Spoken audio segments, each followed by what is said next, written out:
Saya tak nak kereta transparent tadi. Mahal sangat bang. Tak nak pula. Okey, kita dah ada dah ni. Kereta BYD yang dah siap modified punya. Ui, ni kereta apa ni bang? Ini kalau tengok, saya pun tak tahulah model dia apa. Tapi kalau tengok bumper kita dah buat dah. Lepas tu gigi taring ni warna kuning suka?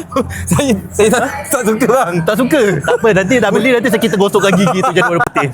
Okey bang. Lepas tu kita dah ada dah big kit dah, kita dah bagi dah kat sini. Lepas tu dalam dia warna putih. Bang, mata ni free gift ke bang? Mata pun kita bagi free gift. Nanti kan yang ni tak boleh gerak kan. Nanti dah beli nanti dia bergerak. Oh ya. Lepas tu kat sini ni aerodynamic ni ada awan. Dia bagi ringan sikit kereta. Bang, tapi yang ni high spec ke bang? Sebab tengok tinggi macam ni bang. Yang ni memang high spec tengok ni. Apa kita buat macam ni, ini aerodynamic, angin tu dia macam ni. Bang, okey bang, kalau tengok macam ni bang, berapa bang harga ni bang? Ini? Ini boleh lah, kita ambil lah, bungkus dekat tepi RM4. Boleh lepas bang? tu nanti free gift tu claim tu. Sana dapat mana? Tu free gift Amoy model. Bang, boleh abang kurang mana bang? Kurang mana Okey, kuasing. Okey, mantap. Lepas tu nanti jangan lupa buka bonet kena ketuk ni dulu. Yo. Tek tek tek.